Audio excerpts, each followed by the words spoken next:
हमारे भीतर है, जिसे डॉक्टर मर्फी ने नाम दिया the power of subconscious mind means अवचेतन मन की शक्ति। और इसी शक्ति के बारे में हम इस वीडियो में डिटेल में समझेंगे। जब आप अपने अवचेतन मन की जादुई शक्ति का प्रयोग करना सीख जाएंगे तो आपके जीवन में चमत्कार होने लगेंगे। आप हर वो चीज पालेंगे जिसे आप पाना चाहते हैं, हर वो मुकाम हासिल कर लेंगे जिसे आप हासिल करना चाहते हैं, इतना पैसा कमा पाएंगे कि जिसकी आपने कल्पना भी नहीं की होगी। इस बुक में टोटल 20 चैप्टर हैं जो हमें सफलता की सीढ़ी तक पहुंचा सकते हैं, जिसके द्वारा हम जो चाहे वो पा सकते हैं। अगर आप इस पूरे वीडियो को ध्यान से देखते हैं, समझते हैं और अपने जीवन में अमल करते हैं तो मैं आपको प्रॉमिस कर सकता हूं कि आपको जीवन में सफल होने से कोई भी रोक नहीं पाएगा और सफलता की हर बुलंदी को आप छू पाएंगे।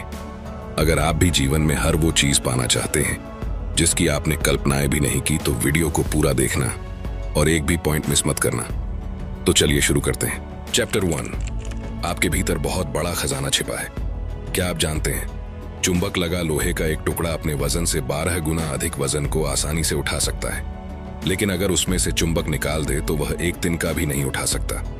इसी तरह दुनिया में 2 तरह के लोग होते हैं, एक चुंबकीय ताकत रखने वाले जिनमें विश्वास और आस्था कूट कूट कर भरी होती है, जो जानते हैं कि वे जीतेंगे और सफल होंगे, और दूसरे जिनमें चुंबकीय तत्व नहीं होते, जो हमेशा डरे हुए रहते हैं, भयभीत रहते हैं, उन्हें हर बात में संदेह होता है।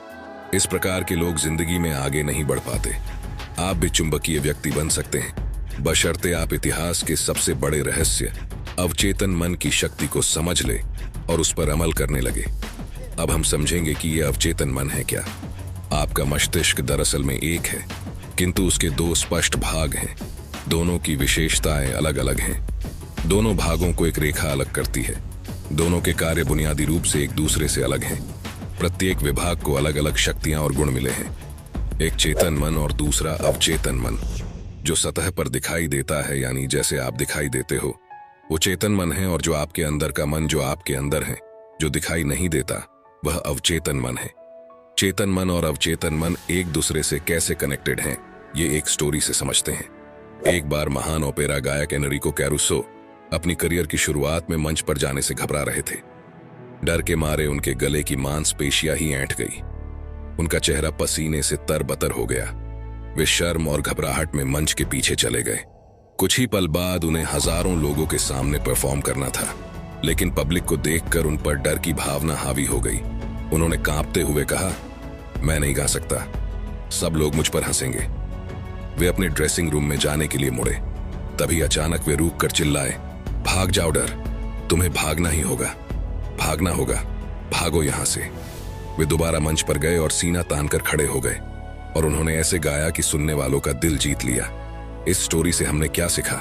जब आपका चेतन मन डर, चिंता और तनाव से भर जाता है तो आपके अवचेतन मन में भी नकारात्मक भाव प्रवाहित होने लगते हैं, और यही नकारात्मक भाव चेतन मन में दहशत, आशंका और निराशा भर देते हैं। जब कभी आपके साथ ऐसा हो तो एनरिक कैरुसो की तरह आप भी अपने चेतन मन के नकारात्मक विचारों के समक्ष पूरे साहस और विश्वास के साथ डटकर खड़े हो जाए और अपने मन में कहें, मैं पूर्णतः नियंत्रण में हूं, मैं यह काम आसानी से कर सकता हूं, यह बहुत आसान है। जब आप चेतन मन को इस तरह आदेश देंगे तो आपका अवचेतन मन शांति और सद्भाव से भर जाएगा और आपके अंदर जोश, उत्साह और शक्ति आ जाएगी, और आपको ऐसे परिणाम मिलेंगे जो आपने सोचे भी नहीं होंगे।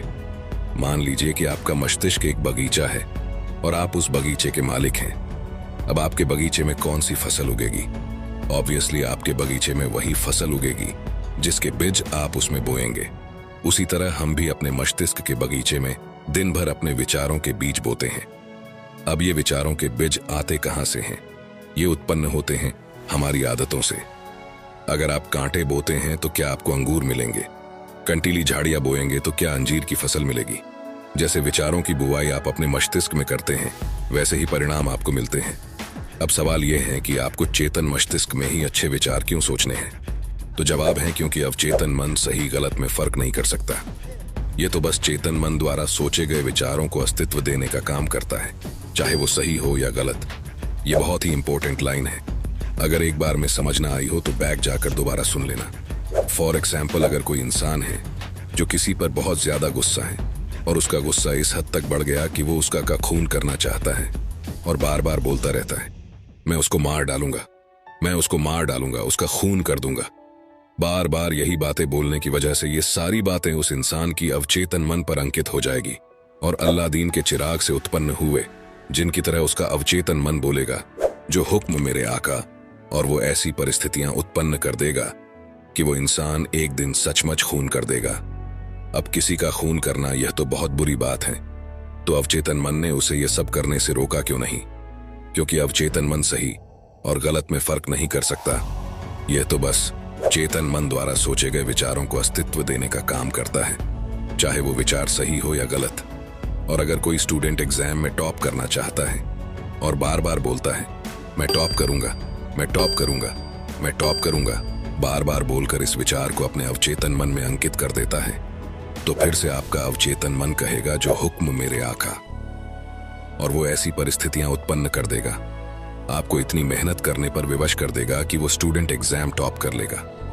ये अवचेतन मन हर उस चीज को हकीकत में ला सकता है जो आप हासिल करना चाहते हैं। इसलिए आपके मस्तिष्क में आने वाला प्रत्येक विचार महत्वपूर्ण है। सिर्फ ऐसे विचारों को ही अपने मस्तिष्क में जगह दे जिनसे आपको ताकत और शक्ति मिलती हो, जो हमारे मस्तिष्क को कमजोर करे। ऐसे नकारात्मक विचारों को मस्तिष्क में घुसने ही न दे।